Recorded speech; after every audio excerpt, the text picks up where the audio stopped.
Oh, why? Oh, why? Oh, why? Good morning, guys. Happy Monday. Ayan. Napag good night naman ako sa inyo kagabi, di ba? Sobrang ginabi na kami. Ayan, at nabubulil na naman ako. Anyway, good morning. Ngayon, mag-solo glow na muna tayo. Lumabas na ako kanina eh. So, maaga pa naman. Kaya, balik ulit tayo sa kama, higa, scroll. So, ayun na, Monday na naman, everyone.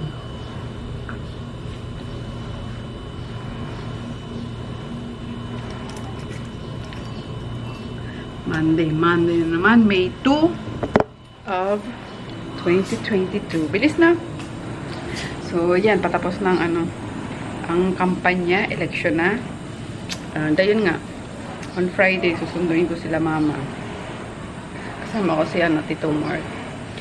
Yan, sobrang natagalan kami kagabi. Dapat sa kami magdi-dinner sa MOA. Tapos bala ko sana mag-grocery na din. At wala na talaga ulit kaming stock dito ng mga lulutuin. Kaso, napaka-traffic, siksikan sa mga, ang haba ng pila sa sa mga parking. Eh, di ba, ang luwag ng MOA, ilan ang parking dyan. Meron pa sa loob, meron sa labas, meron dito sa may MOA Arena, meron sa may IKEA. As in talaga punong-puno, guys. Di ko alam bakit sabay-sabay naglabasan kahapon yung mga tao. Sabagay kasi, Sunday na nga, bukod sa Sunday, tapos holiday pa. So, yun. Tapos sahod pa. Yun. Kaya siguro ang daming tao. So, ayun. After naming mapalagyan nga ng accessories yung kotse ni Tito Mark. Tapos, pinaano ko na rin si Tonton, diba? Pinalagyan ko na nung carrier. Diretso na kami ng MOA at nag-order sa Ace Hardware ng seat cover. Tapos umuwi na kami. Dito na kami nag-dinner sa may malapit dito lang sa apartment. So nakamura pa kami. Tapos nakapag-take out pa ako. Kaya ayun. Ayun na. Sabi nga ni Mark, hindi pala biro magka-kotse. Akala ko pag binili mo na ang sasakyan, okay na yun. Sabi ko, hindi tsaka maaadi ka sa mga accessories ba. Pero sabi ko, since may may dashcam na, may seat cover na, may tracker na, kasi pinalagyan niya din ng tracker.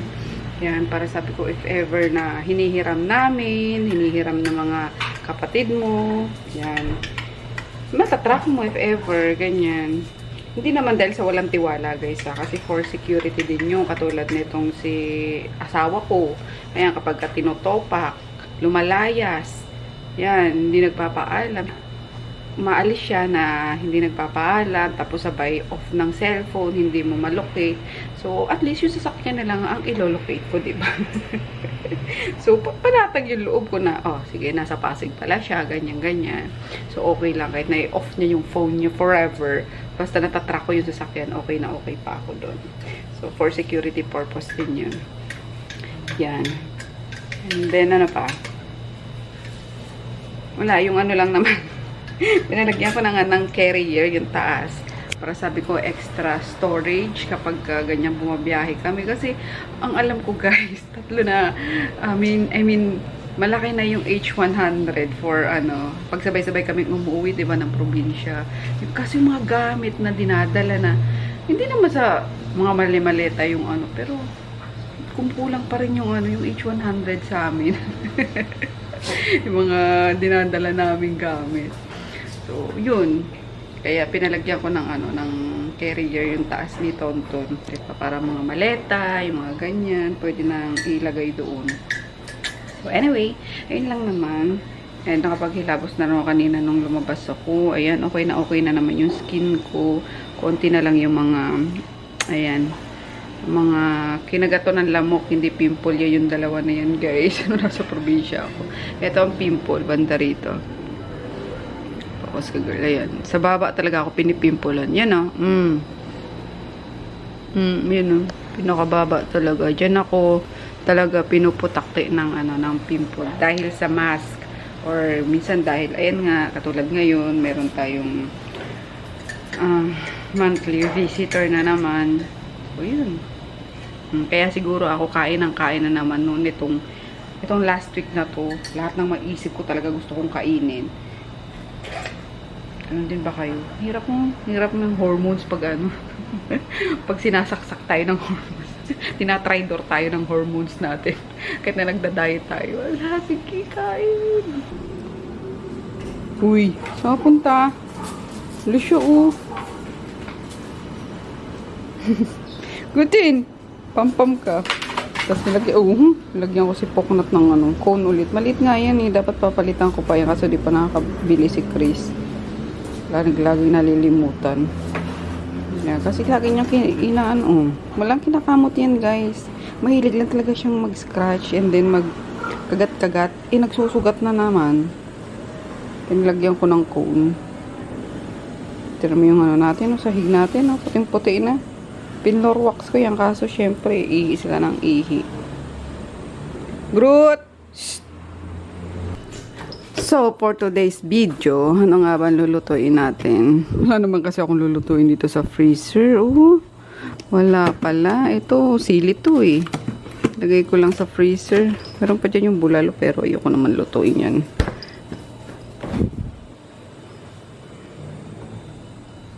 What we have here is puro leftover. Ito, leftover. Talong pwede pa yan. Almusal tayo. Ayan, yung sumong magkayakap pa, guys. Baka mapanis na kasi sayang. Kainin ko na. May pa ako. May calculator pa ako. Diyan nag-i-invoice kasi ako. Ayan. Since wala na yung sauce niya, yung minatamis na ano ba yun? Basta coconut jam. Parang coconut jam. So, pancake syrup na lang yung ginagamit ko, sugar free. And masarap naman siya, in fairness. Masarap. Yan o, very niya talaga, siksik. Kaya din, mabigat sa tiyan.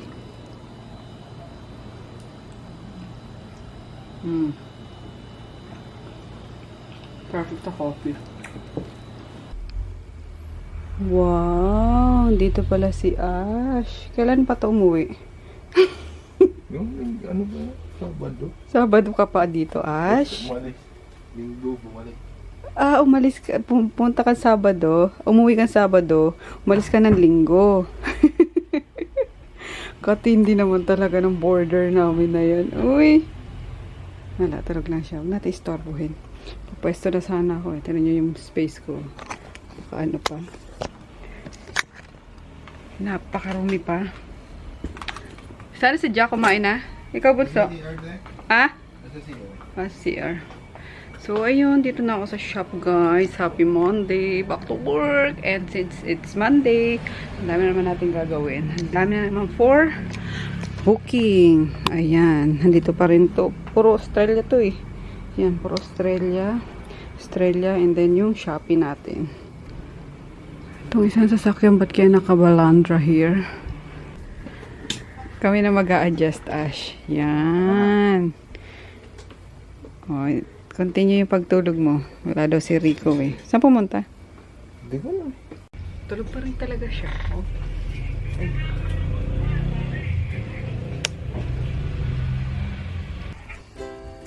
Ay! Nahiya na. Oy! Nahiya na. Dali na! Hi! Look, oh. Hindi daw ang kambo namin. Oh, dali na. Eto, what letter is this? D. D. This one? New. Q. E. E. Ano pa? Oh. Naku, pinindot mo, naku. Ano pa yan? Oh. A.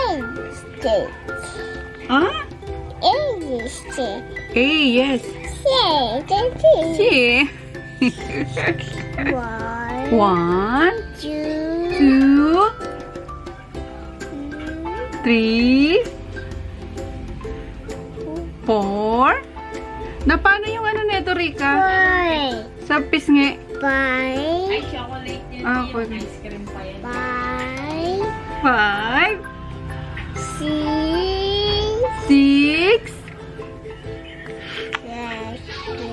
Seven. 7, Eight. 8, Nine. 9, 10! Yay! Very good!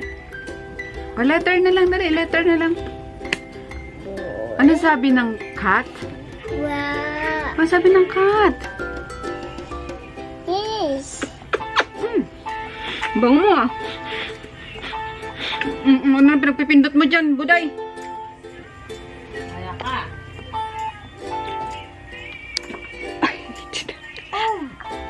T. Q! U is for? Q is for ano daw? What letter is das? Das? R. This one?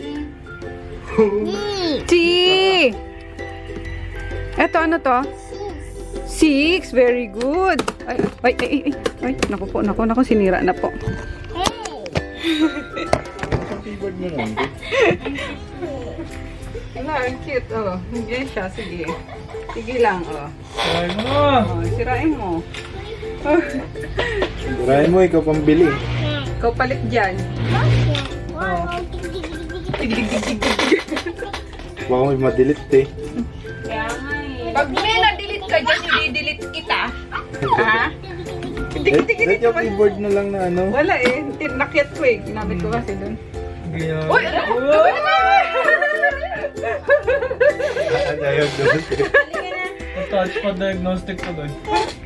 Ay, thank you, guys. Oh, no. Ano, point yun, oh. Hello, guys.